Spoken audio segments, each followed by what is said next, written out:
Hello അസ്സലാമു അലൈക്കും എല്ലാവർക്കും പുതിയൊരു വീഡിയോയിലേക്ക് സ്വാഗതം. വളരെ എളുപ്പത്തിൽ ഒരു 10 മിനിറ്റ് കൊണ്ട് തന്നെ തയ്യാറാക്കി എടുക്കാൻ പറ്റിയിട്ടുള്ള നല്ലൊരു ബ്രേക്ക്ഫാസ്റ്റിൻ്റെ റെസിപ്പി ആയിട്ടാണ് ഇന്ന് വന്നിട്ടുള്ളത്. പച്ചരി അരച്ച ഉടനെ തയ്യാറാക്കി എടുക്കാൻ പറ്റിയിട്ടുള്ള നല്ല സിമ്പിളായിട്ടുള്ള ഒരു ബ്രേക്ക്ഫാസ്റ്റിൻ്റെ റെസിപ്പിയാണ്. പിന്നെ അതുപോലെ തന്നെ നല്ല സോഫ്റ്റാണ് കേട്ടോ. ഇത് നമ്മുടെ വീട്ടിൽ കിട്ടുന്ന ചേരുവകൾ മാത്രം മതി ഇത് തയ്യാറാക്കി എടുക്കാൻ. അപ്പോൾ എന്നും ഒരേ രീതിയിലൊക്കെ തയ്യാറാക്കുമ്പോൾ ഒരു വെറൈറ്റി ആയിട്ടൊക്കെ ഇടയ്ക്കൊക്കെ നമുക്ക് തയ്യാറാക്കി നോക്കാൻ പറ്റിയിട്ടുള്ള നല്ലൊരു റെസിപ്പിയാണ്. അപ്പോൾ ഇത് എങ്ങനെ ഉണ്ടാക്കിയെടുക്കാൻ നോക്കാം. അതിനു മുന്നേ നമ്മുടെ ചാനൽ ആദ്യമായിട്ട് കാണുന്നവരൊക്കെ ഉണ്ടെങ്കിൽ ഒന്ന് സബ്സ്ക്രൈബ് ചെയ്യുക. അതുപോലെ തന്നെ വീഡിയോ കണ്ടുകൊണ്ടിരിക്കുമ്പോൾ തന്നെ ഇഷ്ടപ്പെടുകയാണെങ്കിൽ ഒന്ന് ലൈക്ക് ചെയ്ത് സപ്പോർട്ട് ചെയ്യുക. ബ്രേക്ക്ഫാസ്റ്റ് ഒന്നും ഉണ്ടാക്കാൻ അറിയാത്തവർക്ക് പോലും ഇങ്ങനെ തയ്യാറാക്കി എടുക്കാൻ പറ്റും കേട്ടോ. അതുകൊണ്ട് വളരെ ഉപകാരപ്പെട്ട ഒരു വീഡിയോ ആണ്. അപ്പോൾ എല്ലാവരും മുഴുവനായിട്ട് കാണാൻ ശ്രമിക്കുക. അപ്പോൾ നമുക്ക് നേരെ വീഡിയോയിലേക്ക് പോകാം. അപ്പോൾ ഈ ഒരു ബ്രേക്ക്ഫാസ്റ്റ് തയ്യാറാക്കാൻ വേണ്ടിയിട്ട് ഞാനിവിടെ എടുത്തിട്ടുള്ളത് 1 കപ്പ് പച്ചരിയാണ് കേട്ടോ. 250 ml കപ്പിനാണ് എടുത്തിട്ടുള്ളത്. ഇനി കപ്പൊന്നുമില്ലെങ്കിൽ ഒരു ഗ്ലാസ് എടുത്താലും മതി. ഞാനിപ്പോൾ ഇവിടെ പച്ചരി 2-3 തവണ നല്ല രീതിയിലൊന്ന് കഴുകി എടുത്തിട്ട് ഒരു 4 മണിക്കൂർ നേരം കുതിർത്തെടുത്തതാണ്. അപ്പോൾ അരി കുതിർക്കാൻ വേണ്ടിയിട്ട് വെക്കുമ്പോൾ മിനിമം 4 മണിക്കൂറെങ്കിലും വെക്കുക കേട്ടോ. നമ്മൾ രാവിലെ ബ്രേക്ക്ഫാസ്റ്റിനാണ് ഇത് തയ്യാറാക്കുന്നതെങ്കിൽ തലേ ദിവസം വെള്ളത്തിലിട്ടാൽ മതി. അപ്പോൾ നമുക്ക് രാവിലെ എടുത്തിട്ട് അരച്ചെടുക്കാം. ഇനി ഇതിലത്തെ വെള്ളമൊക്കെ മാറ്റിയിട്ടുണ്ട്. എന്നിട്ട് മിക്സിയുടെ ജാറിലേക്ക് ഇട്ട് കൊടുത്തിട്ടുണ്ട്. ഇനി ഇതിലേക്ക് കുറച്ച് വെള്ളം ഒഴിച്ചു കൊടുക്കുക. അപ്പോൾ അത് അരച്ചെടുക്കാൻ പാകത്തിനുള്ള വെള്ളം മാത്രം ഒഴിച്ചു കൊടുക്കുക കേട്ടോ. ഒരുപാട് ഒഴിച്ചു കൊടുത്തിട്ടുണ്ടെങ്കിൽ അരഞ്ഞു കിട്ടൂല. ഇപ്പോൾ അത് നല്ല ഫൈനായിട്ട് തന്നെ ഇവിടെ അരച്ചെടുത്തിട്ടുണ്ട്. നമ്മൾ അരി അരച്ചെടുത്തപ്പോൾ അരി മാത്രമാണ്, വേറെ ഒന്നും ചേർത്ത് കൊടുത്തിട്ടില്ല. അപ്പോൾ നമ്മൾ അരച്ചെടുത്തിട്ടുള്ള ഈ ഒരു മിക്സ് ഇതിലേക്ക് ഒഴിച്ചു കൊടുക്കാം. ഇനി നമ്മൾ ആ ഒരു മിക്സിയുടെ ജാറിലേക്ക് തന്നെ കുറച്ച് വെള്ളം കൂടെ ചേർത്ത് കൊടുത്തിട്ട് ഇതിലേക്ക് ഒഴിച്ചു കൊടുത്തിട്ടുണ്ട് കേട്ടോ. നമുക്ക് ഇതിൻ്റെ ഒരു കൺസിസ്റ്റൻസി എന്ന് പറഞ്ഞാൽ കുറച്ച് ലൂസായിട്ടാണ് കേട്ടോ. കട്ടിയിൽ കിട്ടരുത്, കുറച്ച് ലൂസായിട്ട് തന്നെ വേണം. അപ്പോൾ നമ്മൾ എടുക്കുന്ന അരിക്കനുസരിച്ചായിരിക്കും കേട്ടോ വെള്ളമൊക്കെ ചേർത്ത് കൊടുക്കേണ്ടത്. അപ്പോൾ ഞാനിവിടെ 1 കപ്പ് അരിക്ക് ഏകദേശം 1.25 കപ്പോളം വെള്ളം ഒഴിച്ചു കൊടുത്തിട്ടുണ്ട്. ഇപ്പോൾ അതാ നമ്മുടെ ഈ ഒരു ബാറ്റർ ഇവിടെ കറക്റ്റ് ആയിട്ടുണ്ട് കേട്ടോ. നിങ്ങൾക്ക് കാണുമ്പോൾ തന്നെ അറിയാം ഇതിൻ്റെ ലൂസ് എത്രയെന്നുള്ളത്. അപ്പോൾ ഞാനിതിലേക്ക് കുറച്ച് ഉപ്പും അതുപോലെ തന്നെ കുറച്ച് തേങ്ങയും കൂടെ ചേർത്ത് കൊടുത്തിട്ടുണ്ടായിരുന്നു കേട്ടോ.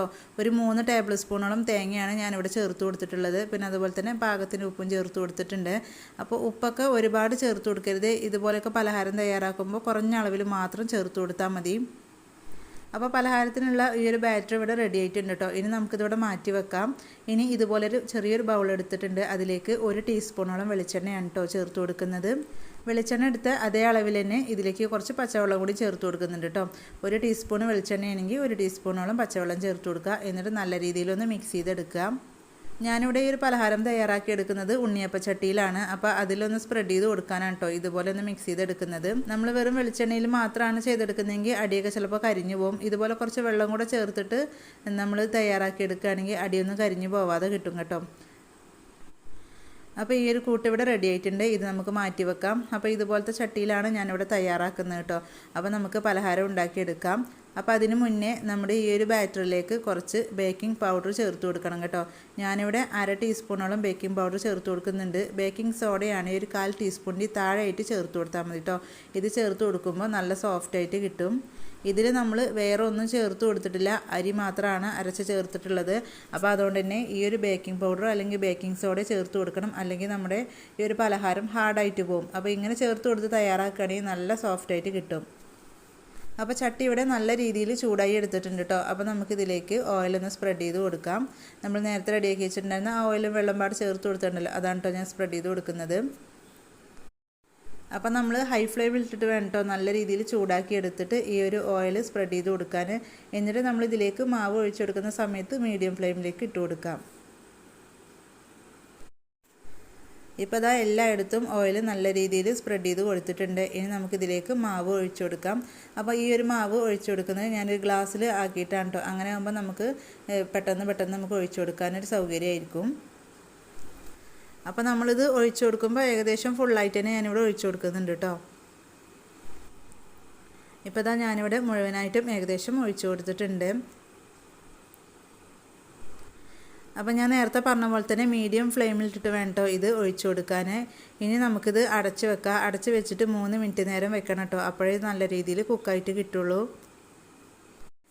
ഇത് നമ്മൾ മീഡിയം ഫ്ലെയിമിൽ 3 മിനിറ്റ് സമയം അടച്ച് വെച്ചിട്ട് വേവിച്ചാലും ഇതിൻ്റെ അടിവശമൊന്നും ഒട്ടും കരിയൂല.